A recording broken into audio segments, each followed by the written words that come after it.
Welcome bow makers to Bitty Bum Boutique TV, and today I'm going to be showing you how to make this layered boutique hair bow.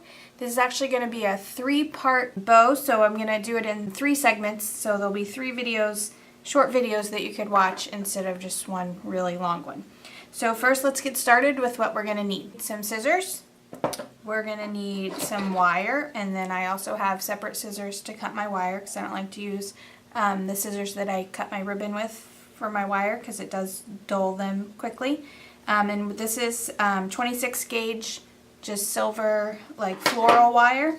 I have a pair of pliers, a lighter.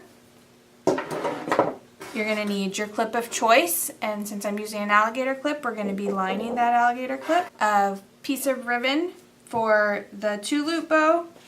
This is 7/8 inch wide ribbon, and it is cut to 10 inches long.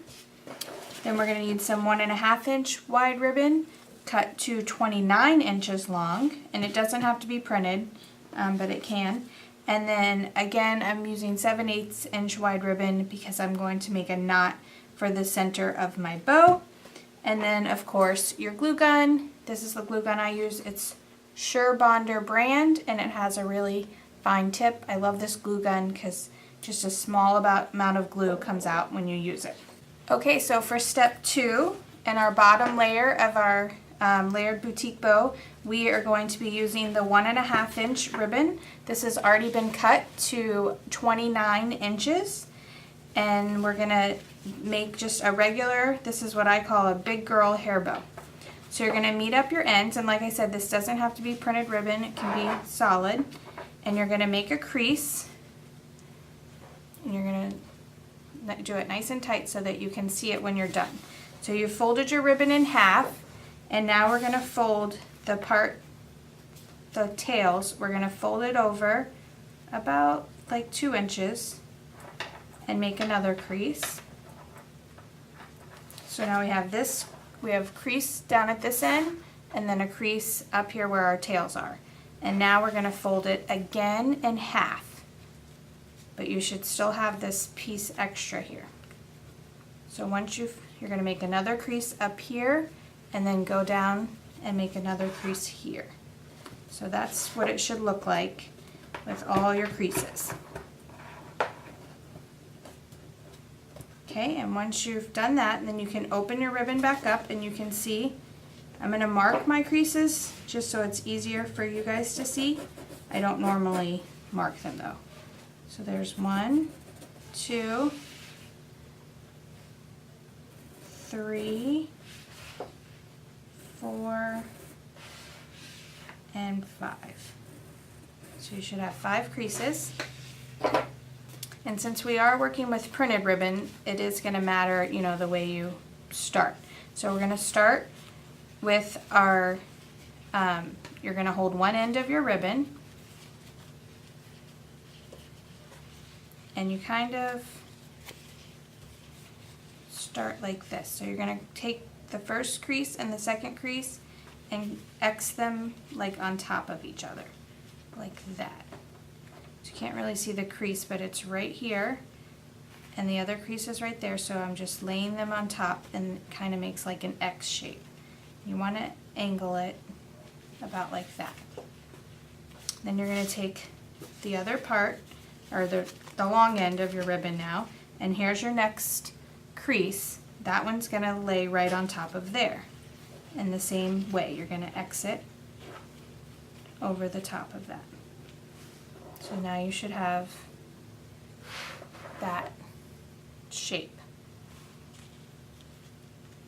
Okay, now working with your long end of your ribbon again, you're going to find your next crease, which is right here.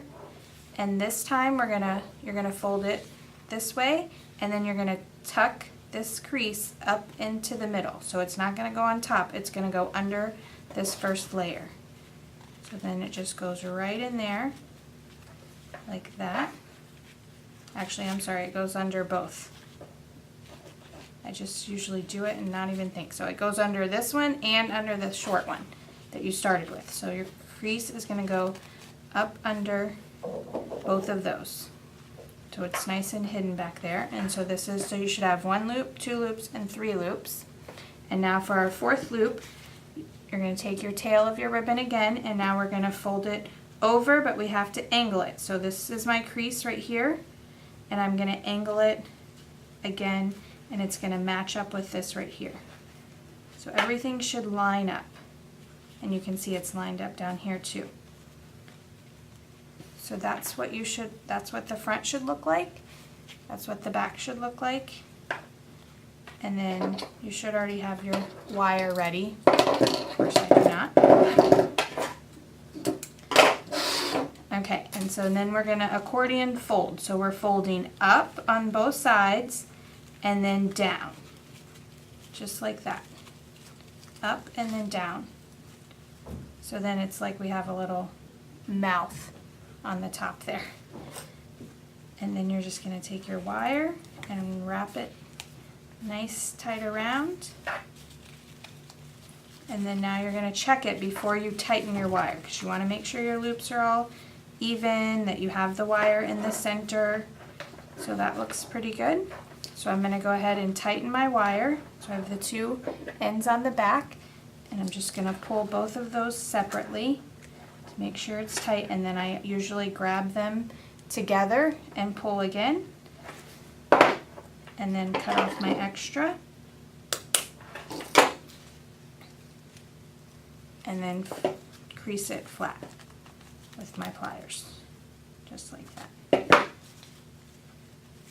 So that's our bottom layer, and then you're going to want to, you know, trim this up a little, and you can even do angled if you want, and heat seal these ends before you add the top layer.